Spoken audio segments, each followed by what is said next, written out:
안녕하세요. 저는 고려대학교 김창수 교수님 연구실에서 석박사 통합과정으로 7년차 재학 중인 장원동 학생이라고 합니다. 네, 오늘 발표드릴 논문은 제가 CVPR 2017년에 발표한 논문인데요. 온라인 비디오 오브젝트 세그멘테이션 바이아 컨볼루셔널 트라이던트 네트워크에 대해서 설명을 드리도록 하겠습니다. 먼저 인트로덕션이랑 릴레이티드 워크를 간단히 설명드리고 넘어가도록 하겠습니다. 비디오 오브젝트 세그멘테이션이라고 하면은 많이 알고 계신 분들도 있겠지만 간략하게 설명을 드리면 동영상에서 전경과 배경을 분리해내는 픽셀별로 전경이다 배경이다를 분리해내는 작업이라고 할 수 있습니다. 그래서 세그멘테이션 결과가 저렇게 각 프레임마다 전경이 뽑아지는 그런 결과를 보여지고요. 그래서 이 결과들을 세그먼트 트랙이라고 합니다. 비디오 오브젝트 세그멘테이션은 크게 세 가지로 구분을 할 수가 있는데 언슈퍼바이즈드랑 슈퍼바이즈드 그리고 세미 슈퍼바이즈드 이렇게 세 가지로 나눌 수 있습니다. 이 세 가지로 나누는 기준은 사용자가 인풋을 얼마나 주느냐에 따라서 분류된다고 할 수 있습니다. 네, 그래서 먼저 언슈퍼바이즈드 비디오 오브젝트 세그멘테이션의 설명을 드리도록 하겠습니다. 언슈퍼바이즈드는 말 그대로 이제 사용자 인풋이 전혀 주어지지 않은 상태에서 비디오 오브젝트 세그멘테이션을 하는 그런 기법입니다. 네, 그래서 왼쪽 그림과 같이 인풋 비디오가 주어져 있을 때 오른쪽 그림과 같이 세그멘테이션 마스크를 찾아내면 되는 그런 기법입니다. 그래서 본 예제에서는 일단 객체 하나만, 주요 객체 하나만 찾는 그런 알고리즘들을 보여드렸는데요. 이 예제 말고도 이제 영상에서 주요 객체다 싶은 모든 객체들을 찾아내주는 그런 알고리즘도 있습니다.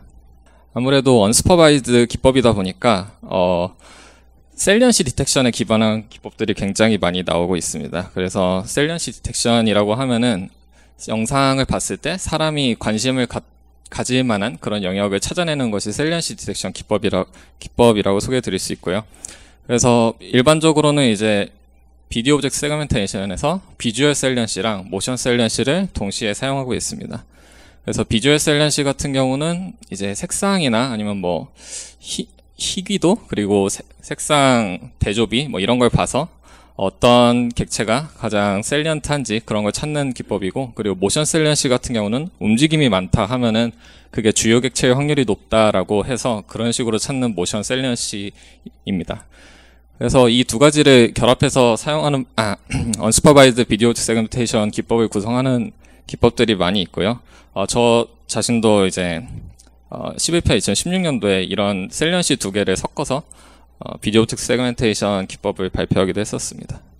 다음으로 넘어가면 이제 슈퍼바이즈드 비디오 오브젝트 세그멘테이션 기법인데요. 슈퍼바이즈드 같은 경우는 이제 유저 어노테이션이 동영상 중간중간에 계속해서 주어지는 그런 기법입니다. 그래서 첫 번째 프레임을 보시면 저기서 이제 이 빨간색으로 이렇게 어노테이션을 주면은 첫 번째 프레임이 세그멘테이션이 되고요.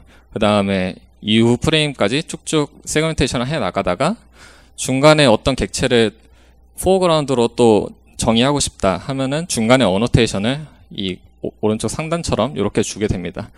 저렇게 주게 되면은 이제 알고리즘이 이쪽도 이제 세그멘트로 찾겠다 하고 인식을 해서 앞으로는 이제 사람과 저 초록색 물체까지 다 포어그라운드로 찾게 됩니다. 그래서 이 밑에가 그 이후 프레임들의 결과고요. 그래서 슈퍼바이즈드는 알고리즘과 사용자 간의 인터랙션이 꾸준히 계속 발생해 나가는 그런 알고리즘이라고 이해하시면 되겠습니다. 다음은 이제 세미 슈퍼바이즈드인데요. 세미 슈퍼바이즈드가 이제 제가 제가 제안한 기법에 해당하는 그런 기법입니다. 그래서 첫 번째 프레임에서 이렇게 어노테이션이 주어지고요. 그리고 나머지 프레임에서는 어노테이션이 전혀 주어지지가 않습니다. 그래서 첫 번째 프레임에서 표시한 타겟 오브젝트를 두 번째 프레임부터 마지막 프레임까지 연속해서 찾아내는, 그래서 세그먼트 트랙을 만들어주는 게 본 알고리즘의 목적이라고 할 수 있습니다. 네, 기존 기법이 굉장히 다양하게 있는데 모두 설명해드리진 못하고 한 두 가지 정도만 설명을 드리도록 하겠습니다. 그래서 첫 번째로 설명드릴 거는 오브젝트 프로포잘 기반한 알고리즘입니다. 오브젝트 프로포잘 기반한 알고리즘인데, 오브젝트 프로포잘이 어떤 거냐고 말씀을 드리면 영상에서 객체스러운 오브젝트를 세그먼트 단위로 계속 뽑아주는 겁니다. 그래서 이 상단의 그림을 보시면은 영상에서 객체스러운 걸 뽑아내서 이렇게 표시한 걸 볼 수가 있죠. 네, 이런 특징을 이용해서 비디오 오브젝트 세그멘테이션에 적용을 했는데요. 각 프레임마다 오브젝트 프로포즈를 수행한 다음에 타겟 오브젝트랑 가장 유사한 프로포즈들을 선택을 해서 아래 그림과 같이 이렇게 세그먼트 트랙을 만들어주는 기법이 있었습니다. 다음으로 넘어가면 슈퍼픽셀 베이스드 알고리즘인데요. 슈퍼픽셀 같은 경우는 영상을 픽셀 단위로 처리하면 아무래도 메모리적인 문제도 있고 하기 때문에 이 슈퍼픽셀 단위로 과분할해서 하는 그런 과분할해주는 알고리즘입니다. 그래서 의미 있는 픽셀들의 집합으로 슈퍼픽셀 하나를 구성을 하고요. 그래서 이전 프레임에서의 슈퍼픽셀과 현재 프레임에서의 슈퍼픽셀을 모두 계산해 준 다음에 이전 프레임에서 어떤 슈퍼픽셀이 포어그라운드로 라벨링이 되어 있다 하면은 그거를 이제 현재 프레임의 어떤 슈퍼픽셀과 연결이 되어 있는지를 매칭하는 그런 알고리즘입니다. 그래서 이전 프레임에서 현재 프레임으로 매칭을 해서 이 방법을 이제 계속 시퀀셜하게 해주면은 최종 이 오른쪽 그림과 같이 마지막 프레임까지의 결과가 쭉쭉 나오게 됩니다. 네, 이제 제한하는 기법에 대해서 설명을 드리도록 하겠습니다. 그래서 이번 프레젠테이션에서는 세미 슈퍼바이드 온라인 세그멘테이션 알고리즘을 설명드리도록 하겠습니다. 그래서 제한하는 기법은 온라인으로 동작을 하는데 온라인이라고 하는 거는 이제 미래 프레임을 보지 않고 이전 프레임들까지만 이용을 해서 현재 프레임의 결과를 뽑겠다라는 그런 알고리즘이고요. 반대되는 개념으로 이제 오프라인 테크닉이 있습니다. 오프라인 같은 경우는 영상 전체를 보고 결과를 한 번에 내는 그런 알고리즘으로서 아무래도 메모리를 많이 필요로 하고 그리고 굉장히 실시간으로는 처리되지 못하는 그런 이슈가 있습니다. 두 번째 특징으로는 이제 딥러닝에 기반한 알고리즘을 개발을 했는데요. 이전 연구까지는 이제 딥러닝에 기반한 연구가 없었는데 2017 CVPR에서 제 논문을 포함해서 몇 편이 발표가 되었습니다. 딥러닝에 기반한 비디오 오브젝트 세그멘테이션 기법들이. 그래서 제 네트워크의 장점이자 특징이라고 할 만한 거는 이제 뒤쪽에 마르코프 렌더 필드 옵티마이제이션이라는 과정이 들어가는데 그 과정에 그 옵티마이제이션에 꼭 필요한 유용한 그런 정보들을 네트워크에서 뽑아줄 수 있다라는 게 제 알고리즘의 장점이자 특징입니다. 그리고 마지막으로는 이제 데이비스 벤치마크 데이터셋에서 괜찮은 성능을 보여줬다라는 거를 알아주셨으면 좋겠고요. 제한하는 기법의 오버뷰입니다. 오버뷰는 간단한데요.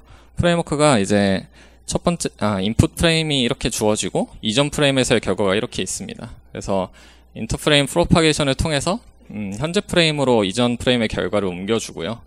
그리고 인풋 이미지랑 함께 컨볼루셔널 트라이던트 네트워크라는 네트워크에 넣어줍니다. 이게 제한하는 네트워크인데 여기서 넣어주면은 세그멘테이션에 유용한 정보들이 세 가지가 출력이 되고요. 그 세 가지 정보를 이용해서 MRF 옵티마이제이션을 수행해서 현재 프레임에서 최종적인 결과를 내게 됩니다. 그래서 이제 스텝 바이 스텝으로 이제 알려드릴 텐데요. 인터프레임 프로파게이션을 먼저 수행을 해줍니다. 인터프레임 프로파게이션은 굉장히 간단한 방법으로 수행을 합니다. 이전 프레임에서의 레이블 맵이 왼쪽 그림과 같이 있을 때 백워드 모션을 이용해서 현재 프레임에서 과거 프레임으로 가는 옵티컬 플로우를 계산을 해서 백워드 모션을 계산해 줍니다. 그 다음에 현재 프레임의 어떤 픽셀이 과거 프레임의 어떤 레이블과 매칭이 되는지 이거를 봐가지고 오른쪽 그림과 같은 좀 러프한 그런 결과를 얻게 됩니다. 다음으로 넘어가서 이제 컨볼루셔널 트라이던트 네트워크 부분인데요. 이게 알고리즘의 핵심적인 부분이라고 할 수 있습니다. 그래서 일반적으로 프로파게이션 된 결과는 굉장히 아래 그림과 같이 부정확하기 때문에 이 결과를 가지고 MRF 옵티마이제이션을 수행하면은 결과가 굉장히 안 좋게 됩니다. 그래서 이 부분을 좀 더 향상시키고자 그래서 하는 작업이 이제 컨볼루셔널 트라이던트 네트워크입니다. 그리고 추가적으로 MRF 옵티마이제이션에 사용할 수 있는 좀 이렇게 테일러드 된 그런 피처들을 프로버빌리티 맵을 2개를 더 추출하게 되고요. 그렇게 3가지 맵을 가지고 MRF 옵티마이제이션을 하게 됩니다. 네트워크 구조로는 인코더 디코더 아키텍처를 사용을 했고요.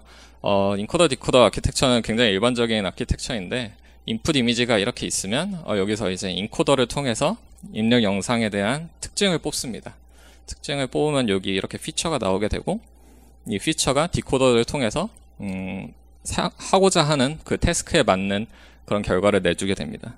그래서 디코더를 어떻게 구성하느냐에 따라서 하고자 하는 작업이 달라지게 됩니다. 이번 논문에서는 싱글 인코더를 사용했고, 그리고 디코더로는 3개를 사용했습니다. 그래서 싱글 인코더는 VGG 인코더를 사용을 했고요. 디코더 3개로는 각각 이름을 짓기로 이제 세퍼레이티브 디코더랑 디파이너드 포어그라운드 디코더, 디파이너드 백그라운드 디코더 이렇게 3가지로 디코더를 구성을 해 주었습니다. 논문에 보시면 컨볼루셔널 트라이던트 네트워크라고 되어 있는데, 이게 이제 삼지창 모양처럼 되어 있다 해가지고 트라이던트라고 이름을 지었고요. 먼저 인코더에 대해서 간략하게 설명드리도록 넘어가도록 하겠습니다. VGG 인코더는 이제 이미지넷 데이터셋을 이용해서 이미지 클래시피케이션을 위한 트레이닝이 된 그런 네트워크입니다. 그래서 이미지넷 데이터셋 같은 경우는 이제 1400만 개의 이미지에서 22,000개의 카테고리가 주어져 있는 그런 데이터셋입니다. 그래서 여기에 대해서 훈련이 되어 있기 때문에 굉장히 오브젝트 단위의 그런 피처를 뽑아줄 수가 있고요. 그래서 오른쪽 그림과 같은 클래시피케이션 결과를 보여주게 됩니다. 그래서 VGG 인코더 구조는 이렇게 생겼는데, 여기 앞쪽에 있는 컨볼루셔널 레이어에서 나온 피처들을 사용을 하게 되고, 오른쪽에 있는 풀리 커넥티드 레이어의 풀리 커넥티드 레이어의 정보는 사용하지 않습니다. 그래서 이 14x 14까지의 결과만 사용을 하고요. 아무래도 이미지 클래시피케이션을 위해 트레이닝이 되어 있기 때문에 하이 레벨 피처랑 로우 레벨 피처가 이 깊은 부분에서 얕은 부분까지 굉장히 골고루 포함되어 있다고 말할 수 있습니다. 디코더로는 이제 세퍼레이티브 디코더를 먼저 설명드리겠습니다. 세퍼레이티브 디코더는 이제 이미지 패치랑 그리고 앞서 말씀드렸던 인터프레임 프로파게이션 결과를 같이 인풋으로 넣어서 최종적으로 이런 세그멘테이션 맵을 찾는 거, 프레딕션 하는 걸 목표로 하고 있습니다. 그래서 이 예제에서는 이 양 모양을 세그멘테이션 하는 게 세퍼레이티브 디코더의 목표라고 할 수 있습니다. 그래서 보시면 이 프로파게이션 패치가 굉장히 작은 사이즈로 14x 14 사이즈로 리사이즈 돼서 들어가는 걸 볼 수가 있는데, 이거를 사실 이미지 패치에다가 컨케이트네이션 해서 넣어도 괜찮을 것 같아서 그런 식으로 해 보았는데, 이게 트레이닝 자체가 웨이트가 이제 프로파게이션 쪽으로 많이 넘어가 가지고, 그래서 프로파게이션 맵 자체가 결과로 나오는, 프레디션 결과로 나오는 그런 문제가 있었어서, 그 문제를 해결하기 위해서 이 이미지 단위로 넣는 게 아니라 여기 작은 14x 14 패치 단위로 넣어가지고 이 문제를 해결했습니다. 그래서 이 정보가 엄청나게 많은 정보를 포함하고 있진 않지만 주요 객체가 어느 위치에 있다 정도의 그런 정보를 포함하고 있다고 보시면 되겠습니다. 그리고 스킵 커넥션이라는 걸 연결을 해 주었는데요. 인코더의 중간중간 특징 정보를 디코더의 중간중간에다가 넣어줘가지고 이런 식으로 임플레멘테이션을 하다 보면은 훈련이 좀 더 다이렉트로 들어가기 때문에 웨이트가 잘 훈련되는 걸 확인할 수 있고, 그리고 로우 레벨 피처도 사용하게 되기 때문에 좀 더 높은 성능의 디코더를 구성할 수가 있습니다.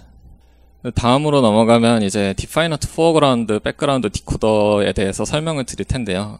그보다 앞서서 디파이너드 픽셀이라는 거를 저희가 정의를 했습니다. 그래서 디파이너드 픽셀이 어떤 걸 의미하냐면은 이 픽셀은 이제 확실하게 전경이다, 확실하게 백그라운드다라고 말을 할 수 있다면은 그 픽셀에 대해선 레이블을 고정하고 그 다음에 옵티마이제이션을 하면은 좀 더 좋은 성능을 낼 수 있지 않을까 하는 아이디어에서 출발을 했고요.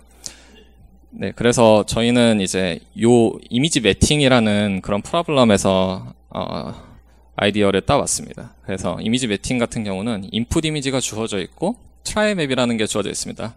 이 트라이 맵에서 저 하얀색 부분은 이제 포어그라운드로 확정이 되어 있는 고정되어 있는 그런 픽셀들을 의미하고요. 검은색 같은 경우가 이제 백그라운드로 확정이 되어 있는 그런 부분입니다. 그래서 나머지 그레이 영역에 대해서 그레이 영역을 언설튼으로 놓고 그 다음에 옵티마이제이션을 통해서 오른쪽 그림과 같은 매팅 결과를 내게 되죠. 그래서 이런 태스크에서 아이디어를 얻어와가지고 저희가 이제 이 흰 픽셀들과 검은 픽셀들을 찾는 걸 목표로 알고리즘을 구성을 했습니다. 그래서 먼저 디파이너드 포어그라운드 디코더에 대해서 설명을 드리겠습니다. 그래서 앞서 말씀드린 것 같은 세퍼레이티브 디코더랑 비슷하게 이미지 패치랑 그리고 포어그라운드 프로파게이션 패치가 들어가게 됩니다. 마찬가지로 이게 중간에 들어가게 되고요. 결과로는 이제 디파이너드 포어그라운드 프로버빌리티 패치가 나오게 됩니다. 오른쪽 그림과 같은 패치가 나오는 걸 목표로 하고 있고요. 저희 알고리즘에서는 그냥 간단하게 원래 있던 오브젝트 마스크에 대해서 1호전을 통해서 안쪽 영역만, 굉장히 안쪽 영역만 찾도록 그렇게 그라운드 트루스를 구성을 했습니다. 마찬가지로 디파이너트 백그라운드 디코더도 비슷한 방식으로 구성을 했습니다. 그래서 포어그라운드 프로파게이션 패치를 인버스해서 백그라운드 프로파게이션 패치를 구성을 해주었고, 그 다음에 요 디파이너트 백그라운드 프로버빌리티 패치에 대한 그라운드 트루스는 여기서 다이얼레이션을 한 다음에 인버스를 취하면은 이런 식으로 쉽게 구할 수가 있습니다. 그래서 오른쪽 그림과 같은 하얀 영역에 대해서는 이제 백그라운드로 고정을 해놓고 하겠다라는 그런 알고리즘입니다. 그래서 디코더를 임플레멘테이션 하는데 몇 가지 이슈가 있었는데요. 첫 번째로 이제 프레딕션 레이어는 이제 시그모이드 레이어를 사용했습니다. 시그모이드 레이어를 사용하면은 값이 0부터 1 사이로 노멀라이제이션이 되기 때문에 확률적인 접근이 또 가능합니다. 두 번째로는 이제 성능을 높이기 위해서 렉티파이드 리니어 이닛이랑 그리고 훈련을 쉽게 하기 위해서 배치 노멀라이제이션을 혼합해서 사용해 주었습니다. 커널 사이즈는 프레딕션 레이어에서는 3x3짜리를 썼고요. 나머지 컨볼루셔널 레이어에서는 5x5짜리 커널을 사용했습니다. 이제 트레이닝에 대해서 설명을 드릴 텐데 비디오 오브젝트 세그멘테이션 자체가 그 그라운드 트루스를 뽑는 게 굉장히 어렵습니다. 그 픽셀 단위로 이렇게 마스킹을 해야 되기 때문에 그게 굉장히 어려워서 기존의 데이터셋은 동영상 개수가 굉장히 적습니다. 그래서 몇 가지 데이터셋이 발표가 되어 있는데 많아봤자 55개의 데이터셋밖에, 동영상밖에 포함하지 않는 그런 문제가 있었습니다. 그래서 트레이닝을 좀 더 잘 하기 위해서 저희는 파스칼 VOC 데이터셋을 사용을 했고요. 파스칼 VOC 데이터셋 같은 경우는 이제 인스턴스 레벨 시멘틱 세그멘테이션을 위해서 그라운드 트루스가 제공이 되어 있습니다. 그래서 왼쪽 그림과 같은 영상에다가 오른쪽 그림과 같은 그라운드 트루스가 주어져 있습니다. 그래서 총 11,355개의 영상에 대해서 26,844개의 오브젝트 마스크가 주어져 있습니다. 그래서 세그멘테이션 그라운드 트루스를 가지고 여기서 할 수 있는 거는 이제 이미지 패치랑 프로파게이션 패치 두 개가 들어갔을 때 세퍼레티브 디코더에 대한 그라운드 트루스는 바로 그냥 생성을 할 수가 있습니다.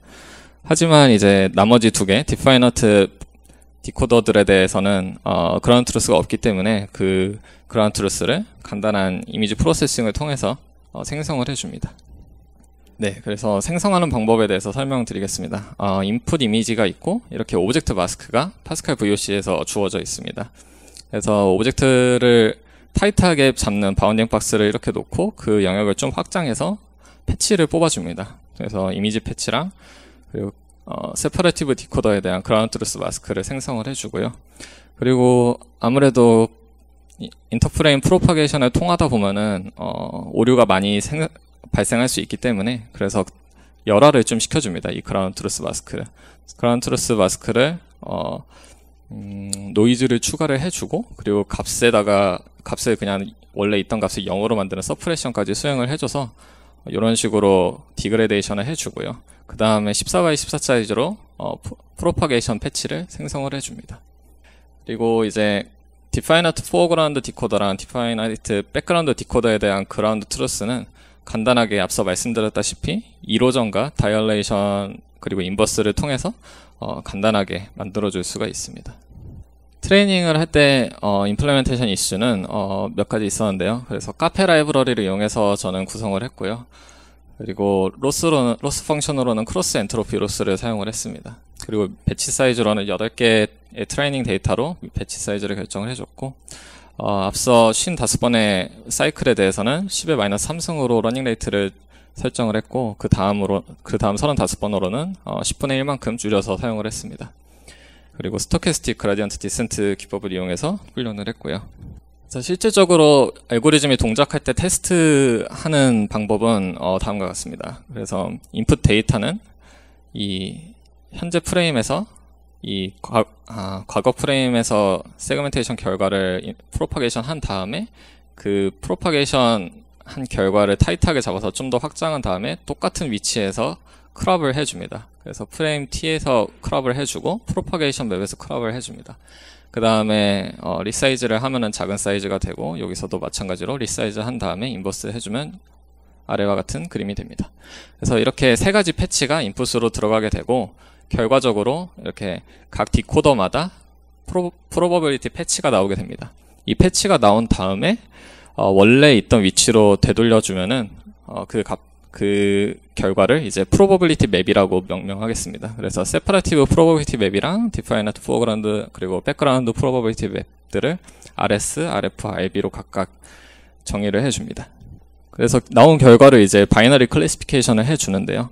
맨 처음에 이제 separative probability map 같은 경우는 세그멘테이션 결과를 뽑는 걸 목표로 하고 있으니까 RS에 대해서 어떤 스레스홀드보다 높으면은 foreground로 픽셀 P를 판단을 해주고요. 그보다 낮으면 백그라운드로 판단을 해줍니다. 그래서 이 라지 L이 foreground 픽셀의 집합으로 표현을 했고요. 그리고 그 다음으로는 둘이 동일한 스레스홀드를 사용을 했는데 이 스레스홀드보다 높게 되면은 definite 픽셀로 그렇게 정의를 했습니다. 그래서 F가 이제 definite foreground 픽셀의 집합이 되는 거고 라지 B가 definite background 픽셀의 집합이 됩니다. 그래서 이제 마르코프 랜덤 필드 옵티마이제이션을 수행을 해주는데요. 저희는 이제 foreground, background를 찾는 거기 때문에 그래서 투 클래스 MRF 옵티마이제이션 프로블럼이라고 할 수 있습니다. 그래서 먼저 그래프를 구성을 해줍니다. 그래프는 간단히 노드랑 엣지로 구성이 되어 있는데요. 노드는 이제 각 픽셀들을 노드로 사용을 해왔고 그리고 각 픽셀마다 네이버들을 인접해 있는 네이버들을 엣지로 연결을 해 주었습니다. 옵티마이제이션을 하려면 에너지 펑션이 필요한데요. 에너지 펑션은 유너리 코스트랑 페어와이즈 코스트로 구성이 되어 있는 이런 에너지 펑션을 사용을 해 주었습니다. 간단히 설명을 드리면 D에 해당하는 이 유너리 코스트가 세그멘테이션에 대한 클루를 가장 많이 포함하고 있다고 얘기할 수 있습니다. 그래서 D에 따라서 세그멘테이션 결과가 포그라운드인지 백그라운드인지 각 픽셀에 대해서 판단을 할 수 있고요. 그래서 기본적으로는 이 오른쪽에 있는 세퍼러티브 프로버빌리티 패치의 결과를 D를 계산할 때 많이 씁니다. 그리고 저희가 이 디파이너트 포그라운드랑 백그라운드에 대한 픽셀들을 다 찾아놨기 때문에 요 두 정보가 이 유너리 코스트를 계산할 때 컨스트레인트로 좀 들어가게 됩니다. 그리고 오른쪽에 있는 페어와이즈 코스트 같은 경우는 인접한 픽셀들끼리는 동일한 레이블을 갖도록 그렇게 강제해주는 그런 에너지 코스트입니다. 먼저 유너리 코스트에 대해서 설명드리겠습니다. 좀 더 상세하게 설명을 드리면 일단 가우시안 믹스처 모델을 포그라운드랑 백그라운드에 대해서 각각 생성을 해줍니다. 그래서 컬러 피처를 가지고 가우시안 믹스처 모델을 구성을 했고요. 각 포그라운드랑 백그라운드 가우시안 믹스처 모델마다 K를 10개를 써가지고 10개의 모델이 각각 구성이 되어 있습니다. 그래서 아까 말씀드린 바와 같이 그 스레스홀드보다 높았던 포그라운드 픽셀들 L을 가지고 포그라운드 가우시안 믹스처 모델을 구성을 하였고 나머지 백그라운드 픽셀들을 이용해서 백그라운드 가우시안 믹스처 모델을 구성을 했습니다. 그래서 가우시안 코스트를 계산을 해주는데 식이 좀 복잡해 보일 수도 있지만 그냥 간단하게 설명을 드리면 어떤 픽셀의 RGB 값을 가우시안 믹스처 모델에 넣었을 때 그게 포그라운드 가장 높은 리턴 값을 보여주는 거를 가우시안 코스트로 사용한다. 이렇게 이해하시면 되겠습니다.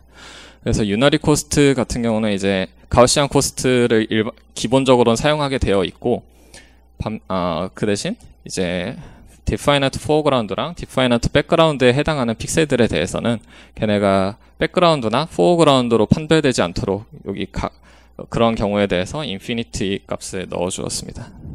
페어와이즈 코스트는 간단하게 인접한 픽셀끼리 모션 피처랑 컬러 피처를 봐가지고 둘의 디스턴스가 짧다 하면은 둘이 어피니티가 높다. 그래서 둘은 같은 레이블을 가져야 한다. 그런 식으로 권장하도록 그렇게 페어와이즈 코스트를 구성을 해주었습니다.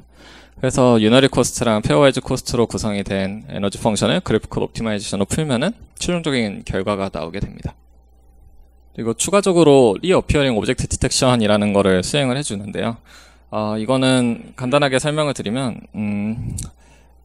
객체가 다른 객체에 의해서 오클루전이 발생해서 가려졌다가 다시 나타날 경우에 대비해서 객체를 계속 찾아주는 그런 작업입니다. 그래서 현재 프레임에서 과거 프레임으로 옵티컬 플로우를 갔다가 과거 프레임에서 현재 프레임으로 옵티컬 플로우를 왔을 때 이 두 지점의 위치 차이가 크면은 가려졌던 객체다라고 얘기할 수 있겠습니다. 그래서 이런 백워드 포워드 모션 컨시스턴시를 이용해서 리어피어링 오브젝트를 찾았고요. 만약에 원래 보였던 영역이다 하면은 이전 프레임으로 갔다가 현재 프레임으로 왔을 때 거의 동일한 위치에 있기 때문에 낮은 값을 보이는 걸 확인할 수가 있겠습니다. 그래서 이제 실험 결과를 설명드리도록 하겠습니다. 주로 데이비스 벤치마크 데이터셋을 이용해서 실험을 했고요. 총 50개의 동영상으로 구성이 되어 있고 854x 480 레졸루션을 가지고 있습니다. 그리고 프레임 개수는 최대 104개까지 다양하게 구성이 되어 있고 주된 난이도를 결정하는 요인으로는 패스트 모션이랑 오클루전, 오브젝트 디포메이션 이렇게 세 가지 정도가 제일 주요한 디피컬티라고 할 수 있겠습니다. 퍼포먼스 메저러는 두 가지를 썼습니다. 리전 시밀러리티랑 컨투어 어큐러시 이렇게 두 가지를 썼고요. 리전 시밀러리티 같은 경우는 그라운드 트루스 영역과 프레딕션한 영역의 인터섹션 오버 유니언을 계산하는 제카드 인덱스를 썼고, 두 번째 컨투어 어큐러시로는 그라운드 트루스의 컨투어랑 제한하는 기법의 컨투어가 프리시션 리콜을 계산한 다음에 F 메저를 측정해서 구성을 했습니다. 그리고 세 가지 통계를 제공을 했는데요. 이 각각의 메저에 대해서 세 가지 통계를 제공을 했습니다. 그래서 민 같은 경우는 간단히 설명드리면 각 프레임마다 스코어를 잰 다음에 그냥 평균을 낸 게 민이고, 리콜은 0.5, 각 프레임마다 0.5보다 높은지를 체크를 해서 0.5보다 높은 프레임의 개수가 몇 개가 되냐 해서 리콜을 측정을 합니다. DK 같은 경우는 동영상 길이를 이제 4분의 1씩 딱 나눈 다음에 첫 번째 세그먼트랑 마지막 세그먼트 간의 차이를 봐가지고 이게 뒤쪽까지 안정적으로 세그멘테이션이 된다 아니면 안 된다 이거를 판단합니다. 기존 기법과 비교를 하면은 이런 테이블로 보여드릴 수가 있는데요. 프롭 Q랑 프롭 F 하단에 있는 두 알고리즘이 제한하는 기법입니다. Q 같은 경우는 이제 스테이트 오브 디 아트 옵티컬 플로우 메서드를 사용을 했고요. F 같은 경우는 훨씬 빠른 옵티컬 플로우 메서드를 사용해서 측정을 한 결과입니다. 그래서 보시면은 기존 기법보다 리전 시밀러리티랑 컨투어 어큐러시 모드에서 더 높은 성능을 보여주는 걸 확인할 수 있습니다. 네, 다음은 이제 실질적인 세그멘테이션 결과를 보여드리도록 하겠습니다. 왼쪽 위가 이제 인풋 비디오가 되고, 오른쪽 위가 그라운드 트루스 마스크고, 오른쪽 아래가 제가 제안한 알고리즘의 결과이고, 왼쪽 아래가 디피컬티를 설명해 놓은 그런 그림입니다.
더 많은 결과는 이제 저희 홈페이지나 아니면 제 개인 홈페이지에서 보실 수 있습니다.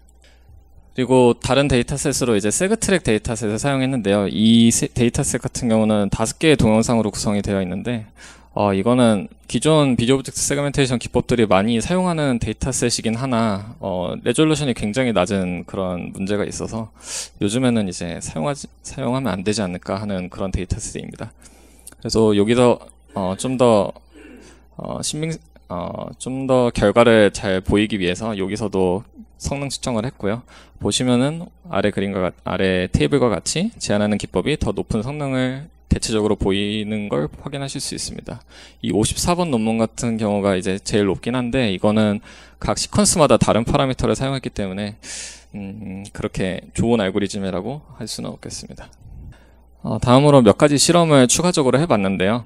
디코더의 효용성을 좀 보여드리고자 이런 실험을 했습니다. 디파이나이트 디코더들을 뺐을 때 성능과, 그리고 세파라티브 디코더 대신에 프로파게이션 결과를 그대로 썼을 때 결과, 이렇게 두 가지를 보여드리겠습니다. 그래서 제한하는 기법이 0.755 정도의 성능을 보였었는데 디파이너트 디코더들을 빼고, 그러니까 디파이너트 픽셀들을 설정하지 않았을 땐 0.868 정도의 성능을 보여주었고요. 그리고 세퍼레티브 디코더를 뺐을 때는 0.66 정도의 성능을 보여주었습니다. 그리고 MRF 옵티마이제이션을 수행을 함으로써 기존 세퍼레티브 디코더의 결과가 0.715인 반면에 좀 더 0.04 정도의 성능 향상이 있었습니다.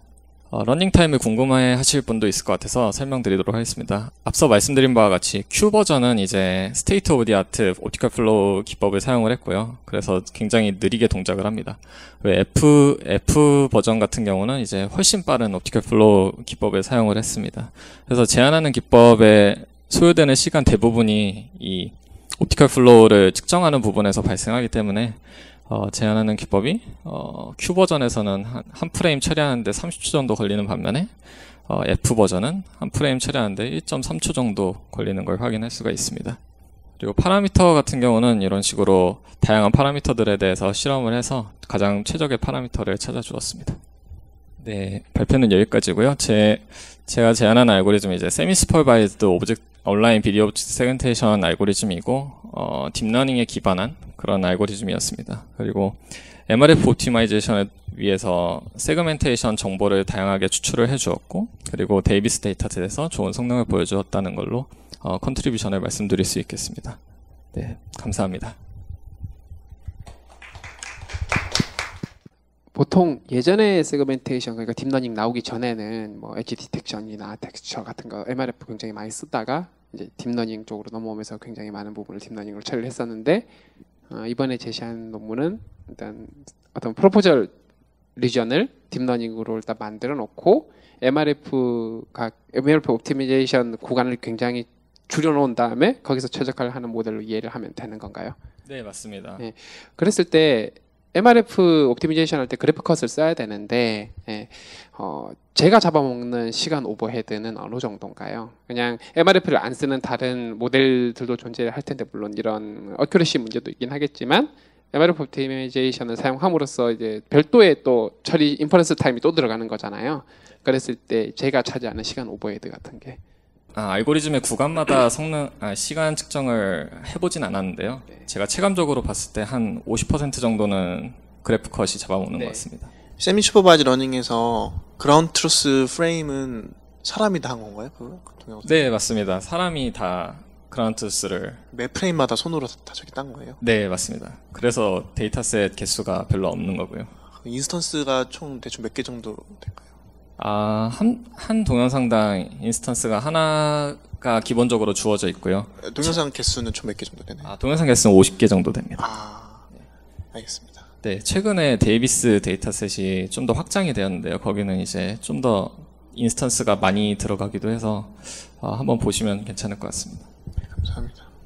앞에 그 네트워크 구조 설명하실 때 3개가 지금 있잖아요. 네. 그 중에 1개인가 2개는 그 스킵 커넥션 사용하고 나머지는 사용하지 않은 것인가요? 아니면 그림만 그런 건가요? 이 세퍼러티브 디코더에 대해서만 스킵 커넥션을 사용을 했고요. 나머지 2개에 대해서는 사용하지 않았습니다. 왜 그런지 설명 좀 드려도 될까요? 그게 사실 세퍼러티브 디코더 같은 경우는 이제 정확하게 바운더리를 찾아내야 되는 그런 문제이기 때문에, 그래서 낮은 그 로우 레벨 피처들을 사용을 해야 돼서 이렇게 스킵 커넥션을 사용을 해주었고요. 여기서는 딱히 그럴 필요가 없어서, 물론 트레이닝을 하는 게 더 쉬워졌겠지만, 네, 그런 별다른 문제가 없었기 때문에 이 버전으로 그냥 구성을 해주었습니다. 혹시 하면 더 잘 되거나 더 잘 안 되거나 할 수 있나요? 그거 해봤는데 거의 동일했습니다. 그래서 그냥 없는 버전으로 만들었습니다.